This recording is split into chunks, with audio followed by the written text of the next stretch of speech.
Good afternoon, everyone. Welcome to today's Charity Village webinar. We will get started in just a moment. We just want to make sure that everyone has a chance to join us before we begin the session. We have people tuning in from across the country today, which is excellent. It's so nice to have all of you here. We'll just give this a few more moments.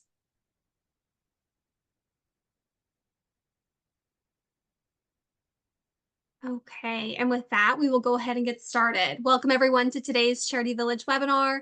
My name is Mercedes and I'm the Marketing and Communications Manager with Charity Village. As we are gathering here on a virtual platform, it is important to acknowledge that each of us is joining this webinar from the ancestral or unceded lands of the Inuit, Métis, and First Nation people. I'd like to acknowledge I'm speaking to you from the traditional, ancestral, and unceded territory of the Anishinaabe, which includes the Ojibwe of Fort William First Nation. Please join us in a moment of reflection as we recognize the Indigenous peoples as the stewards of this land. Let's acknowledge the mistakes and harm in our history and the ongoing injustice, and contemplate tangible actions each of us can take to move forward in a spirit of truth, reconciliation, and collaboration. For those who may be joining a Charity Village webinar for the first time, Charity Village is Canada's largest online job board for the nonprofit sector. In addition to our online job board, organizations can also post volunteer positions. So if you're looking for work or to recruit talent in the sector, Charity Village is a great place to start. We also have a ton of excellent resources for nonprofit professionals, including online courses, articles, fundraising tools, and free webinars like the one we are presenting today. Before we start today's webinar, I would like to quickly run through some housekeeping items. You may have noticed when you joined the webinar that you were automatically put on mute. Since we have hundreds of participants in today's session, it is important for us to minimize the amount of background noise so that everyone can clearly hear the presentation. But you can still ask questions and make comments using the question box at the bottom of the Zoom control panel. Look for that at the bottom of your screen. You can also email your questions to webinars@charityvillage.com. We will be taking questions at the end of the webinar, so please submit your questions as you think of them, and we will do our best to get to as many as possible. If you happen to encounter any technical issues with the webinar, whether with viewing the presentation or with the audio, please let us know in the question box or by sending us an email. We will do our best to get any technical difficulties resolved as quickly as possible, but in a worst case scenario, please remember that we are recording today's webinar and we will send you the full recording by email tomorrow. So if you get called away or disconnected, you will still be able to view the full presentation. And with that, I would like to welcome our presenters for today, Ankle Back Office Solutions. Welcome Shirley Wolf, Ravi Verpal, and Omar Visram. Excellent. Thank you so much, Mercedes. You might recognize Shirley and myself. Shirley is a CFO in Ankle's controllership and CFO services team. I am the co-founder and head of growth of Ankle. New on our webinar today is Ravi, who joined our team recently. He is a senior financial advisor here at Ankle and has many years of experience working in the not-for-profit sector. Welcome to the team, Ravi. Before we go further, a little bit about Ankle. I co-founded Ankle in 2016, really with a simple problem in mind. And that problem is that you can't build a great organization without good books. Today, we have 300 clients across Canada. We've worked with over 100 not-for-profit and charitable organizations, many member-based associations, charities, a pretty broad cross-section from the not-for-profit community. We provide financial operations services, which include bookkeeping, payroll, and more. These are the things that keep your organization working and compliant throughout the year. We also provide strategic guidance through our CFO and controllership team. I would like to acknowledge that our offices are situated on the unceded territories of the Musqueam, Squamish, and Tsleil-Waututh nations.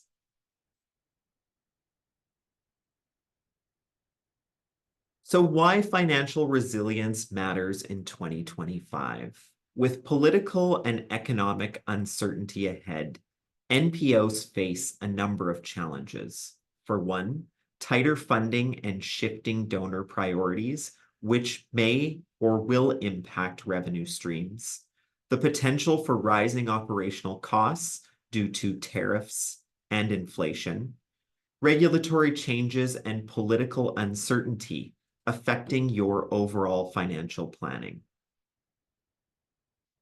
But the good news is that organizations that proactively manage their financial health can thrive in this period. And it's not just about thriving in this period, but it's also about building a stronger foundation for the future.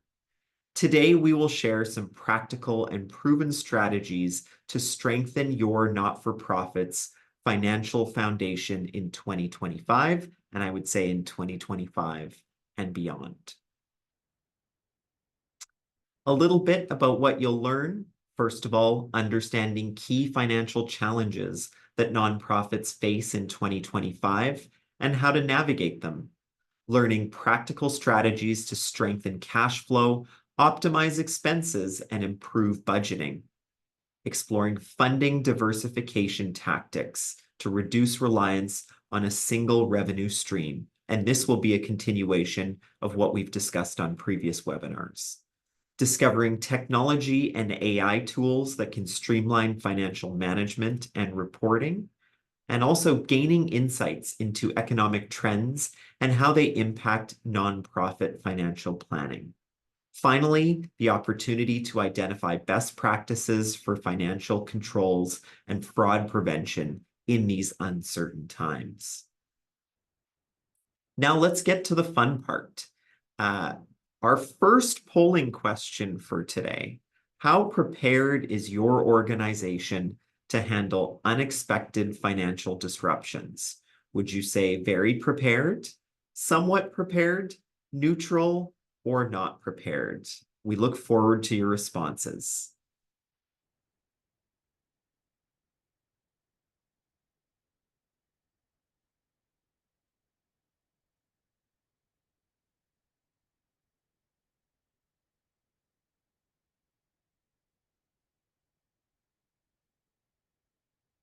All right, what do we have here? So 60% of you are saying somewhat prepared, which is great to see. 8% of you are saying very prepared, and then 18% at neutral and 14% at not prepared. I'm really happy to see the 60% number, but let's see how we can help everybody move it to the next level today. Now, in an effort to serve the nonprofit community better, we actually have a couple of additional questions today. And these are questions really more about you. And the idea is that if we can learn more about who you are, who this group is attending these webinars, we can better tailor our content for you.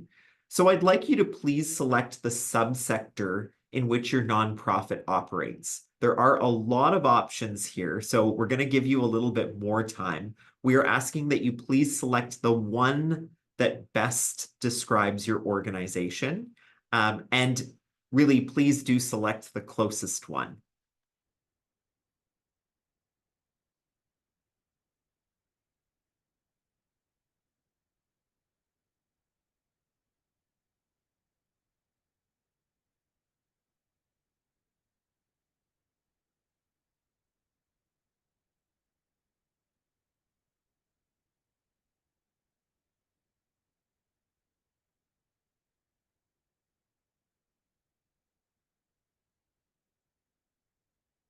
All right.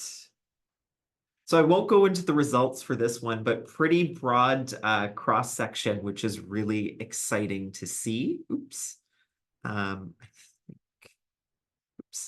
Let's move ahead here with the final question now. What is your annual operating budget? And we have bunch of options here: less than 150,000, 250,000 to 500,000, 500,000 to $1 million, $1 million to $1.5 million, $1.5 million to $3 million, $3 million to $5 million, and $5 million plus. We look forward to your responses here. Again, this will really help us better curate our content for you. So thank you in advance for your responses.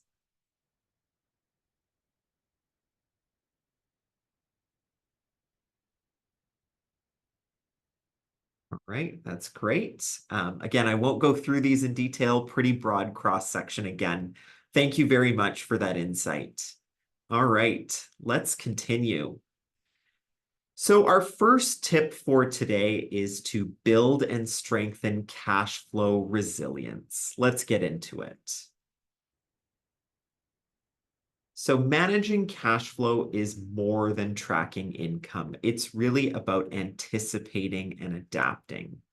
First of all, we strongly suggest that you use a rolling cash flow forecast to predict shortfalls and adjust spending in real time.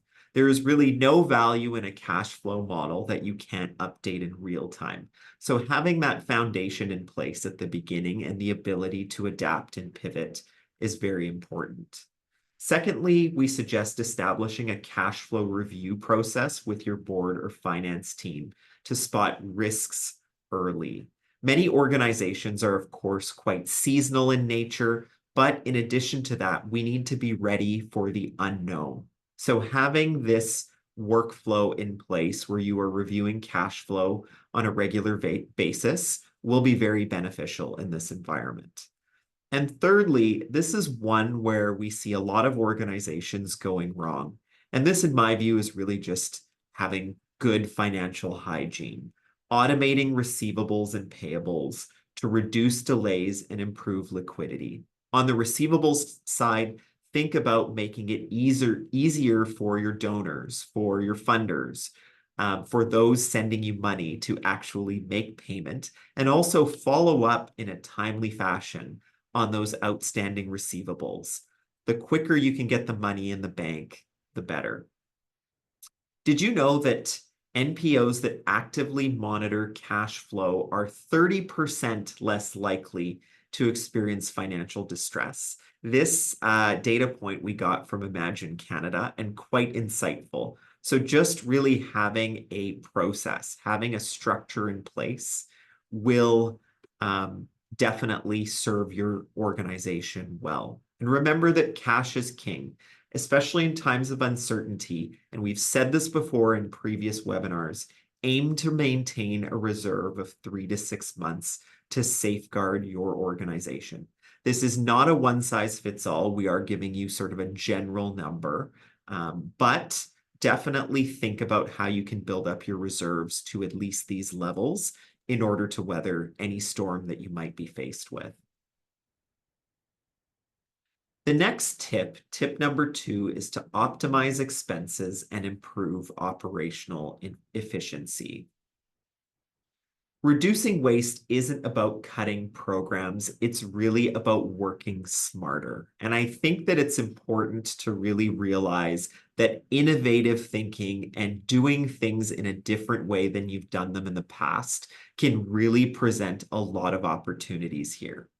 So first of all, we suggest conducting an expense audit to pinpoint inefficiencies. We also suggest looking at vendor contracts, potentially renegotiating. And this is one that organizations often don't consider, but bulk purchasing agreements. So can you come together with your counterparts, with your associates in the not-for-profit sector? Can you come together and work with vendors as a group to obtain some kind of favorable pricing? And thirdly, adopt automation and shared services models to reduce admin costs. I see a lot of organizations today collaborating on salary or on people. Is there a role that you need to fill, but you only need, let's say, 50% of that person? And does somebody else out there need that person for the other 50%? Again, be innovative in how you think about resourcing your organization. You may remember Dorinda. Dorinda is one of our clients. She is the executive director of Point A. Shirley works quite actively with Dorinda. This is a quote from Dorinda. She shared this on the webinar. And the quote is, "Our most resource-intensive process was our financials. And by investing in automated processes and outsourcing work accordingly, we reduced our workload by 64%, the equivalent of $13,000 that involve tasks like photocopying and collecting receipts. So again, an example of where an organization thought of a different way of managing their finances, and they were able to bring significant savings, and ultimately that savings that they can redeploy to programs and to better serving their mission. Third, leverage AI and automation for financial management. Now, I do feel that this is potentially a topic for a webinar in and of itself, so I'm not going to have an opportunity to cover a lot here, but just some basics. First of all, AI isn't today replacing finance teams. We see it making finance teams more efficient.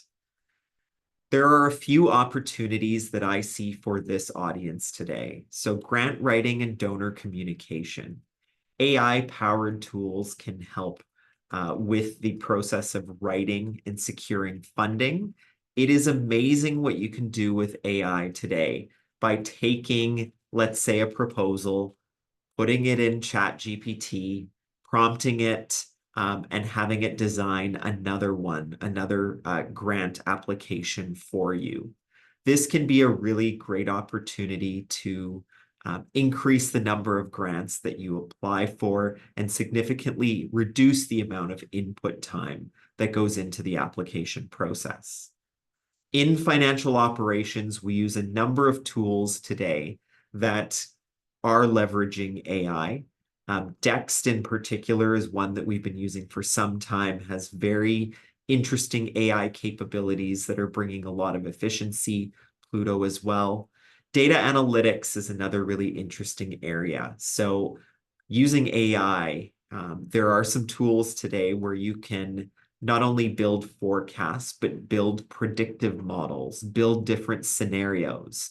And that can really help you in this type of an environment to understand what different results, what different outcomes might look like given the uncertainty. This is an interesting data point. So 75% of nonprofits believe that AI will transform fundraising and marketing efforts. Yet 40% of nonprofits said that nobody in their organization was educated in AI. Now, this is a concerning data point for me. I would like to see all nonprofits leveraging AI. What I would challenge you all to do is to just start playing with it. It can feel intimidating to pick up a new tool, but there are some tools that we all, have access to or can get access to quite easily. ChatGPT, Gemini, and it will really surprise you if you're not using these tools as to how much they can enhance your workflows. And the fourth tip for today is to prepare for rising costs due to tariffs and inflation. Now, to bring a little bit of clarity here, we are facing a lot of tariff uncertainty. As tariffs are levied on Canadians by the US administration, it is likely that the Canadian government will retaliate. And this is where we may see the inflation numbers that have been, to a large extent under control and close to that 2% target by the Bank of Canada. This is where they could deviate from that, and we could go back to periods of high inflation. Now, the cost of doing business is increasing. Your nonprofit must adapt. I think it's important to realize that even in the absence of tariffs, not-for-profits have experienced significant increases in costs.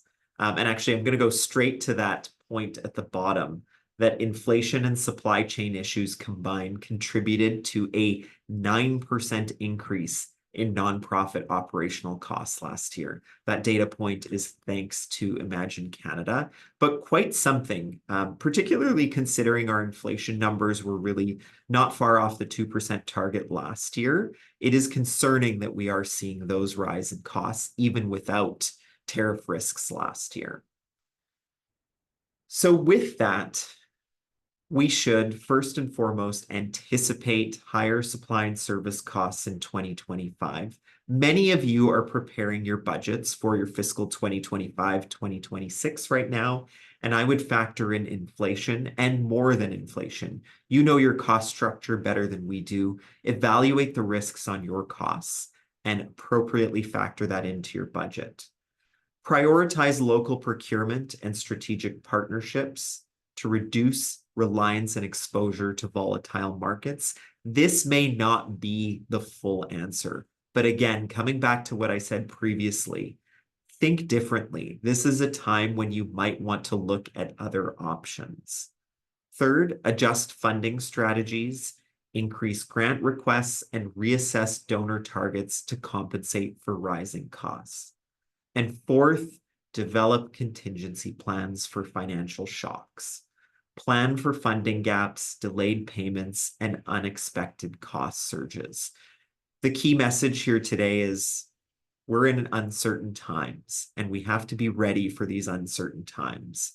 And really having a strong financial foundation, really thinking through what these shocks might look like on your organization is really critical in this time. I'm now going to hand it over to Shirley to take us through the remaining tips for today. Shirley, over to you. Well, thank you, Omar, and good morning and good afternoon all. It's a pleasure to be with you today. Our fifth tip is about contingency planning. In times of uncertainty, it's important to build a financial contingency plan that will help you weather the storm. Now is also a good time to update your organization's risk assessment and review and update the strategies that you have in place to mitigate these risks. Reliance on one stream of revenue is very risky. I've recently heard about an organization that received long-term government funding, and they've recently heard that it hasn't been renewed for this year. The organization has decided to discontinue their operations because there are no other significant sources of revenue, and they don't have any contingency reserves. So we highly recommend having a contingency or operating reserve that you can draw on when your revenues decline. And in years in which you have surpluses, you can then top up those reserves from your unrestricted revenues. Do you know what your operating reserve ratio is and how you can improve it? This ratio assumes a scenario where there's a loss of revenue, and it measures how long your organization can cover its expenses. So we've included an example on our next slide from our webinar that was held on January the 30th. And this shows a calculation of an operating reserve ratio. And this is determined by dividing the unrestricted net assets by the average monthly expenses. The ratio of 1.7 means that the organization can cover 1.7 months from its operating reserve. This ratio is low, and a recommended target is between 3 and 6 months. However, I would suggest closer to 6 months in times of heightened uncertainty, such as we find ourselves in. We have another polling question for you. We're interested to hear from you about your biggest financial challenge in 2025 from the choices that we have available. So firstly, unstable funding sources, rising costs due to inflation, budgeting and forecasting accuracy, managing cash flow, and strengthening financial controls and fraud prevention. I look forward to seeing your responses.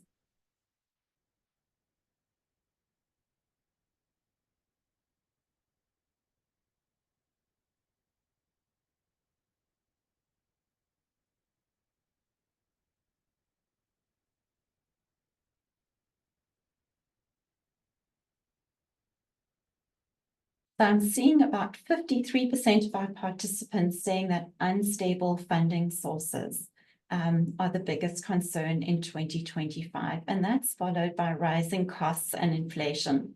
That's certainly no surprise to me. it's very much consistent with what we're hearing right now from the sector. So thank you for letting us know. Tip number 6 is about improving your budgeting and forecasting process. And here we'd like to share with you a number of tips on how you can improve the process.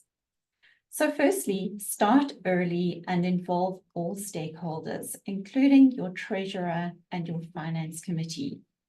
Their insights will be valuable to you. Build a budget or forecast that takes into consideration the current economic environment and the environment in the sector in which you operate, and ensure that it's aligned with your financial strategy. If you've already prepared a budget for your current fiscal year, consider creating a forecast based on actual results to date and projections for the remainder of the year, and keep this updated regularly. Spend more focused time on your budget or forecast. Prepare different budgets based on base case, moderate case, and worst case scenarios, and evaluate the impact of each scenario on your organization. Regularly monitor actual results compared to your budget so that you can make decisions in a timely manner. In case you missed it, you can find our webinar, Build a Bulletproof Budget for 2025, on our website. Sorry to interrupt, Shirley. We're just having an issue with the camera. So at this stage, I'm just going to ask you to unmute, and then we'll mute Omar's, and then we should have the issue any further. So we'll just try that.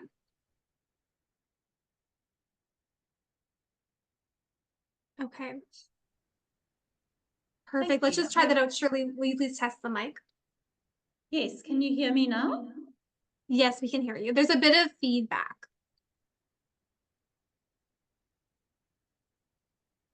Let's try it and we can, oh, that is.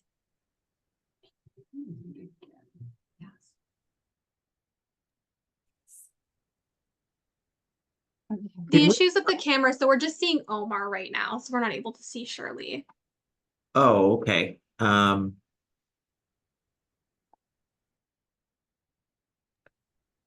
see the problem. Let's see here. Okay.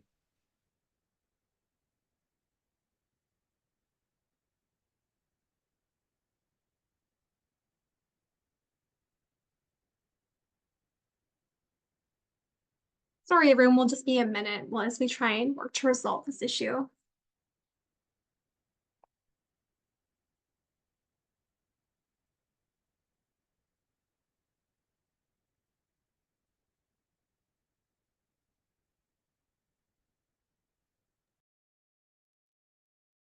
I think what we'll do is we'll just continue. I know you can't see Shirley, you can only see me. But just in the interest of ensuring that we're able to get through and not create speaker issues now, I think we'll just continue this way for today. Apologies for that. That works well. Thank you, Omar. Sorry for everyone for the interruption, and that will work well. So Shirley, let's just make sure that it's working correctly for you as well. Absolutely, good. So I'll just do a sound check again before I continue. Yes, that's working well. Thank you. Perfect. Thank you. Our 7th tip is about scaling up and modernizing your fundraising efforts. So now is the time to double down on your fundraising efforts. Strategies you may find helpful include applying for grants from various sources, including those you haven't applied to before. AI tools are useful for grant writing and can significantly reduce the time and effort required to prepare a grant application. And you might also find this useful as you prepare reports for funders. Take a long-term view and also try to secure multi-year funding rather than funding for a 12-month period. Our 8th tip is about diversifying revenue streams and mitigating risks. We're hearing from some not-for-profit organizations that donations in the $10,000 to $20,000 range are declining. And if this is your experience, we recommend adjusting your fundraising strategies to find alternative donors. Diversifying revenue streams is a helpful strategy to mitigate risk. So consider ways in which you can earn income, such as fee-for-service arrangements, finding new corporate sponsorships, holding new or additional fundraising events, and perhaps even starting a social enterprise. This is an important time to focus on relationships with your existing funders and donors, and also potential future donors.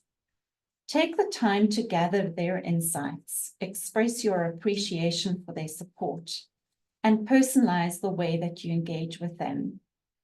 Donor retention rates are a helpful indicator of financial health, and you can find out more about this and other financial indicators in our January 30 webcast material and recording. We have an example of a calculation of a donor retention rate.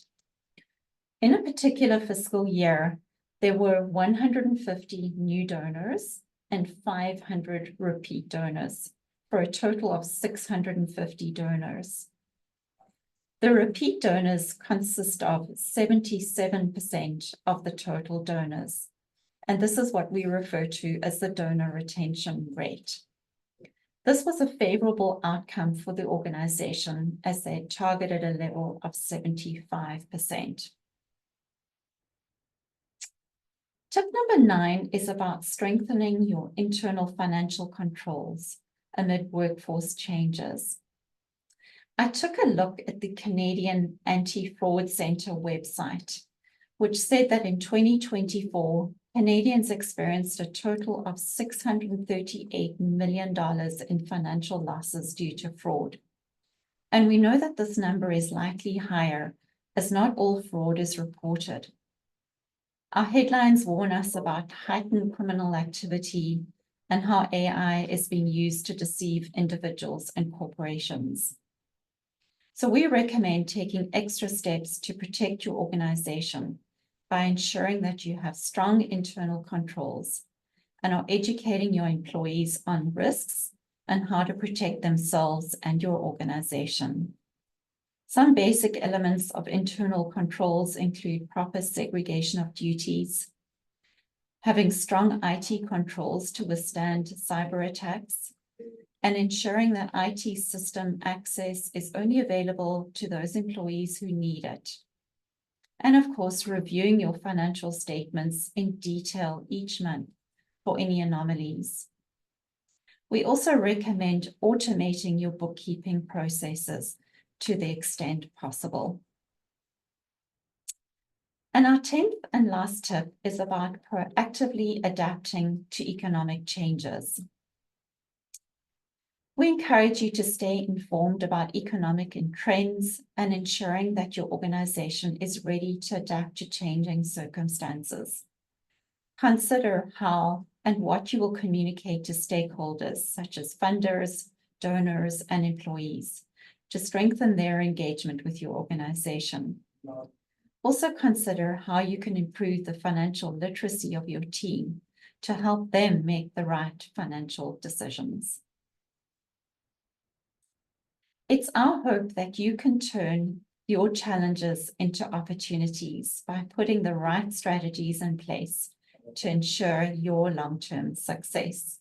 We do believe that this is an opportunity in which you can not only survive, but also thrive. In summary, we hope you've been able to identify some actions to take in the near future. Consider starting by having conversations with your leadership team to gather their insights and ideas on these 10 tips, and then putting an action plan in place. And I'm now going to hand back to Omar for our next segment. Great. Thank you, Shirley. Actually, before we get into the Q&A today, I just want to add, and I think I forgot to say this at the beginning, if you can please add your email address if you have sent in a question. We may not have time to get to all of the questions today, We will send responses to those questions. We will make those available to you later in the event that we don't get to them. So again, please include your email address with your question in the question and answer box. Today, we're actually going to have Ravi take us through the Q&A. Ravi, over to you.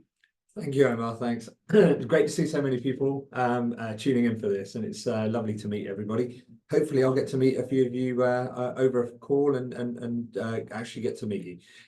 So we've had lots of questions, varying questions, really, really great questions, and thank you for that. Let's just jump into them. So the first one we have here is, do you have examples of what rolling cash flow forecast looks like and how an organization could begin to implement this?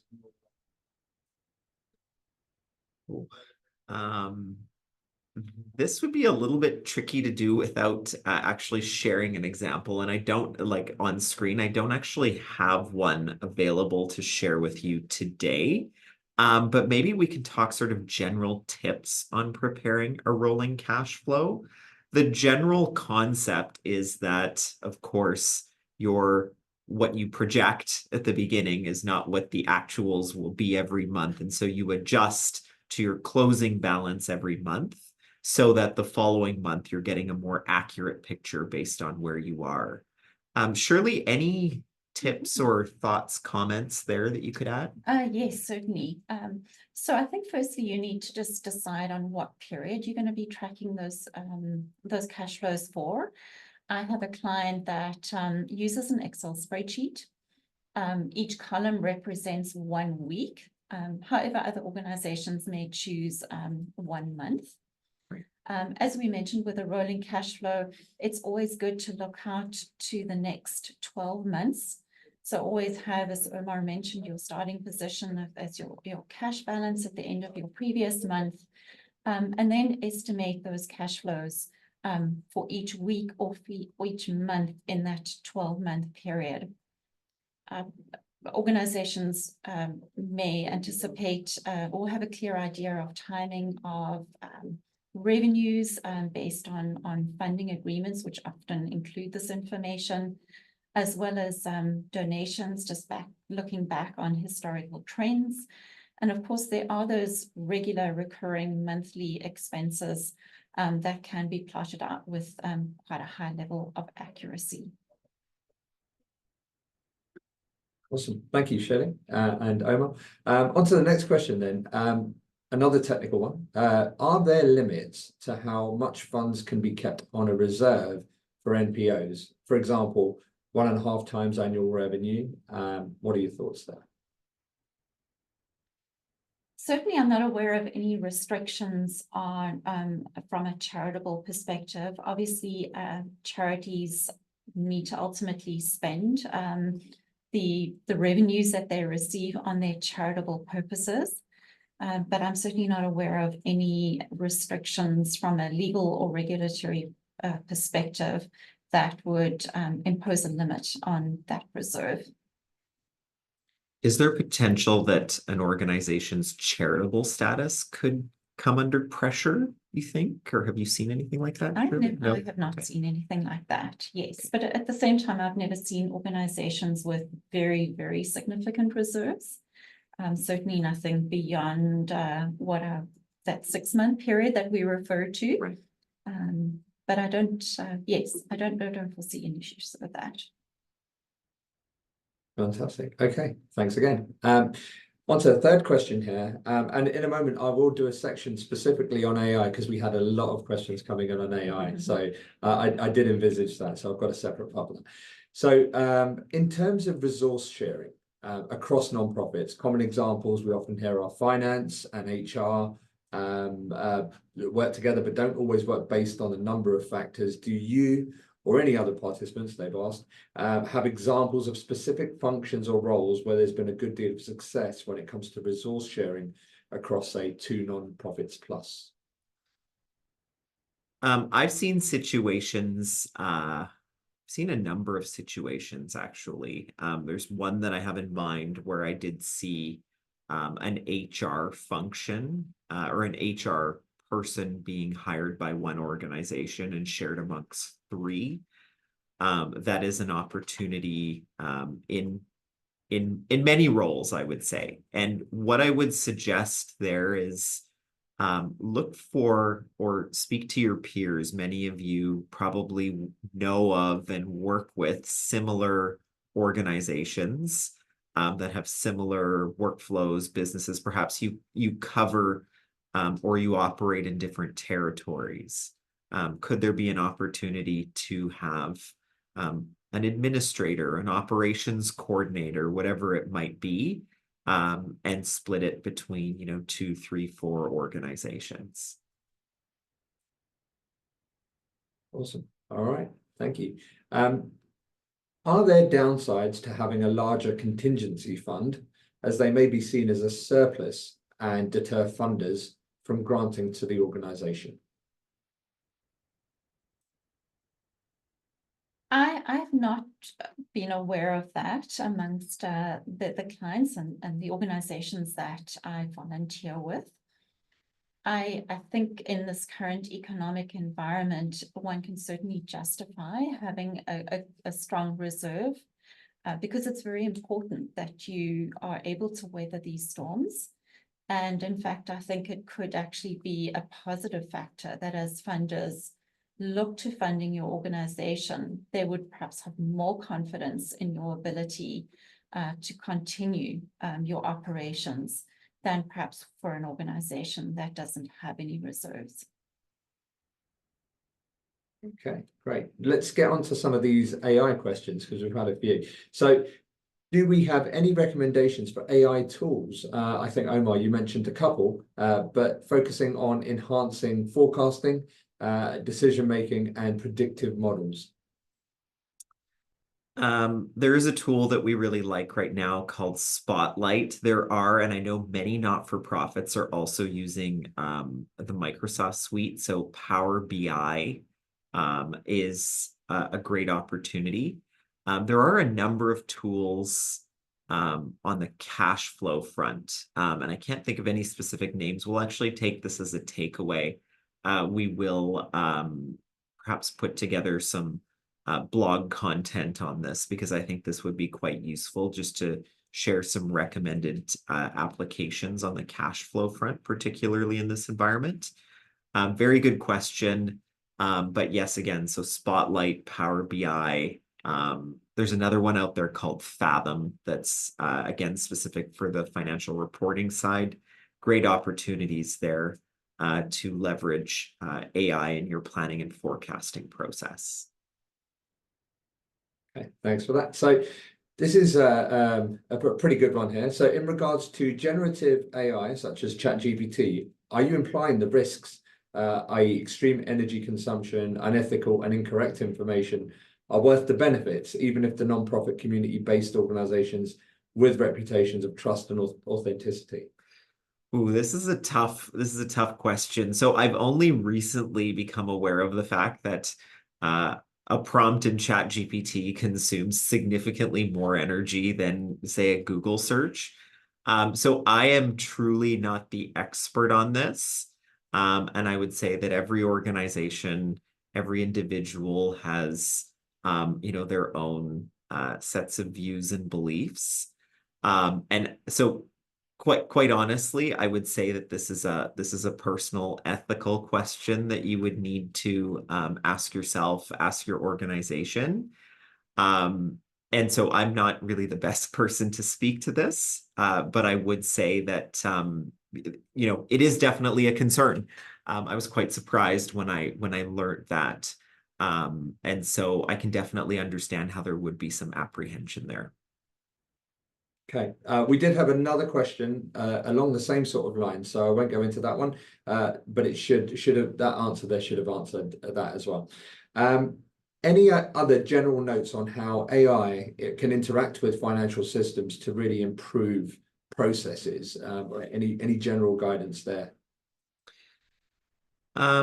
So it's interesting. I see AI being used in so many different ways. There's so many practical use cases. And I as I said earlier, there's just situations where We don't think that we can use AI for something. So as an example, if you need to build a workbook or a process to train a new employee, you can easily with Gemini, you can record yourself going through the process. You can then take that transcript, feed it into an AI tool, or even just prompt it to build the instructions and the workflow without having to sort of painstakingly write it out. So just again, think about the day-to-day activities, administrative workflows and routines that you have, how you might be able to innovatively incorporate AI to expedite that process. Amar, perhaps I can just also add that I'm certainly seeing a lot of our software vendors enhancing their products with more and more sort of AI functionality. And it's often those tools that we're using in our financial reporting processes. And that's really helpful to be streamlining the efficiency of our financial reporting, and as well as trying to prevent errors occurring. Thank you both. This is a good one relating to the slide around the tariffs. So how do nonprofit agencies build a foolproof plan to minimize the effects of these tariffs? It's a question on a lot of people's lips at the moment. Let's get some conversation going around that. So we don't even know at this point what tariffs will be levied. And so this is a tricky one. I think the approach that you might want to take is, where is there the greatest risk, right? In particularly physical goods that your organization may be buying, and start in advance of these tariffs coming through. Investigate how you might be able to purchase these goods domestically, how you might be able to purchase them from other countries, quite frankly, other than the US, because that is really the source of the concern. So it really is, I would say, organization specific. I don't think, again, there's a one size fits all. Shirley, anything to add to that? I think one of the risks that I do see is a reduction, or even possibly a discontinuance of government funding. If your organization does receive government funding, because of course there's going to be a shift in priorities for many of our different levels of government. And so just coming back to the importance of diversifying your revenue streams will really help to stand you in good stead. Excellent. And actually leading on from that point, this question comes next around government funding. Increasingly, all levels of government funding are reducing multi-year operational grants, instead offering project-specific activities. So what suggestions for smaller organizations with, say, 10 or less employees to pivot strategically, organizations typically having an operating reserve of under, say, 2 million. So what would you say to that? I would be placing more emphasis on grant writing, and again, as I say, there are many organizations and many foundations that will continue to support the sector.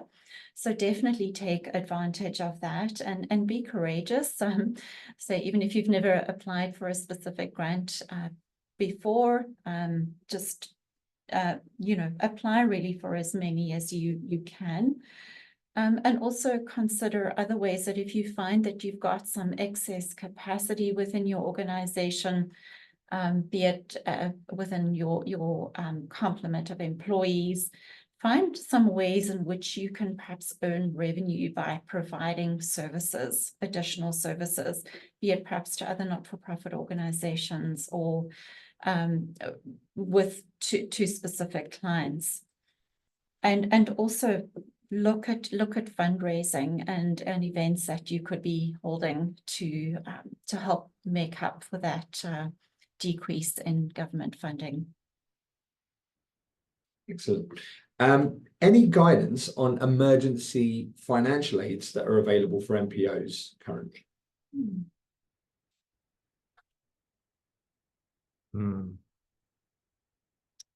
Nothing is coming to mind for me, but we'll certainly give that some thought and look into it and get back to you. Okay, we're going to jump back to AI now. We just had another Okay. AI question. So are AI tools like Fathom safe to connect to QuickBooks Online? Looking at the accounts, do they import personal financial info on our donors, etc.? And generally, is it safe? Okay, so this is actually an interesting question. So the answer is it depends. If you do have donor data inside of your accounting system, there is the potential that that information will then, in some shape or form, end up in this reporting tool. It is always our recommendation that you do not keep donor data inside of your accounting system. When we onboard clients, we look at this specifically. It is much more prudent to keep all of your donor information inside of your donation management system. There are safeguards built into those systems to ensure that that data is protected. Of course, donor data does have to be held to a much higher standard. But I would say if it is in your accounting system, it has the potential of making its way into that other system. So definitely proceed with caution there. But first and foremost, our suggestion would be don't have it in your accounting system to begin with. Okay, slightly controversial one here. From a qualitative perspective, would you agree with the current trend of cutting out DEI initiatives to cut costs? I'm not going to take a position on this one. I would say that, as an organization, we have our views. We do value diversity as an organization. That said, I don't really see how, I'm not in a position to make a general statement on what you should and shouldn't do in this. This is really up to you and to your organization to decide where they stand overall. Okay. But we do at Ankle definitely value diversity. Yeah, we definitely do. What is the best way to have a better relationship with funders, existing and potential funders? And also, how do we boost the retention of our existing donors from our perspective? Shirley, thoughts on that one? I would consider having one of your employees take on responsibility for a donor relation role. And this may actually reside with an executive director or perhaps another senior member of the management team.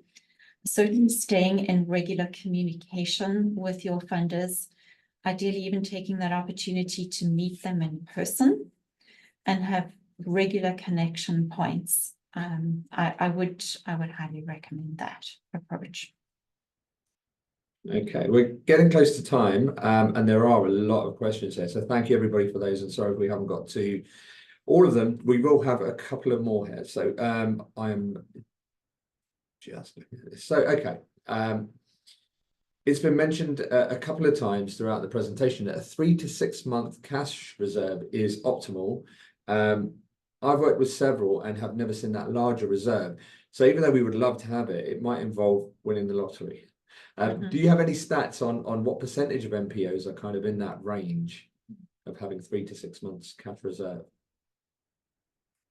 Unfortunately, I don't have any insight into that, but I am involved in a volunteer capacity with a couple of organizations. They both do.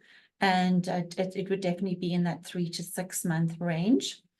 And I've certainly seen that amongst Ankle not-for-profit clients as well. But unfortunately, I don't have any statistics on Canada as a whole. Okay. Finally, just a quick commentary here, and one I'd like to say thank you to. I'm sure Omar will in a moment when he hears this one. It says, I appreciate Omar's presentation style, calm and knowledgeable, very approachable and friendly. So just calling that out. Oh, thank you. Massively to bring that up. And then a technical one for next time around. I think a poll question was asked to be added, which we'll definitely look at for the next webinar. So please do stay tuned for that. About what ranges for operational reserve is. So can it have, ranges for up to 12 months, and maybe adding that to the next one. Apologies that we didn't get a chance to add that as we were on the fly here. That's a good question. Yeah, that would be an interesting insight for sure. Fantastic. Okay, I think we're gonna leave the questions there and move on to the next slide. Excellent. Which I believe I'm taking. So yes, excellent. Okay, so here's the sales pitch from our side, if you like. But I'd love to speak to people that have attended today to get a general sense of how you found today's webinar, and just to see if we can help in any way. But what we always say here is that any financial planning that you need starts with good bookkeeping, and it is essential to the organization, even more so for a non-profit. Personally, I come from a background of helping non-profits for the last few years at a company called IATS Payments, more recently sort of enveloped within the Deluxe portfolio for payment processing with non-profits. So, I really do understand that things are slightly different with a non-profit versus a for-profit, and adhering to strict accounting standards, having real transparency in your fund and grant management accounting, and managing cash flow through seasonal and unpredictable donations and grants and sponsorships puts your accounting needs in a completely different bracket. And hopefully I can speak that language. So really keen to sort of speak with you guys. But really it's about building trust, efficiency, and really driving impact for your mission. And so, hopefully our services can marry into that and help you with your bookkeeping needs. And you'll see here on this slide, we talk about no more compliance headaches, clarity for your board and funders, more time for your mission, and seamless year-end process. Well, all of that is true definitely within the service that we provide. So if anyone has any questions around that or wants a chat, please do reach out. The next slide here is talking about controllership and CFO services. So we really do go beyond just bookkeeping and payroll and offer tailored controllership and CFO services really designed to power your mission-driven organization. Our solutions are completely built to fit the unique needs of each of the customers that we work with, and definitely for the good of the organization. So we're here to provide strategic financial advice that can really fuel your leadership to grow your impact in your organization. And so onto the final slide here. You can schedule a free consultation with me. Again, I'd love to speak to you guys and find out a bit more about your businesses. And you can also download the Nonprofit Budgeting 101 guide, and the link will be shared with you coming up. Stay tuned for upcoming webinars. Hopefully I'll have a little bit more to say, and we can help lots of more nonprofits with the questions as well. And like Omar said, there were some questions that went unanswered there. We will look through the list and then get back to the individuals that left their email addresses. And yeah, look forward to speaking to you all soon. Wonderful. Thank you very much for presenting such an informative webinar. I just want to remind everyone that you will receive a follow-up email tomorrow with a link to the webinar recording. Please feel free to share this link with your colleagues. The email will also include a survey link that you can fill out with your feedback on today's webinar. You should see a survey link pop up right here in Zoom following this session as well. On behalf of Charity Village, thank you so much for joining us today. I hope you'll join us for our next free webinar, Digital Advocacy for Career Progression in Nonprofits. You can find more information on this and all of our upcoming webinars at charityvillage.com/webinars. Thanks again for joining us. I hope that you enjoy the rest of your day.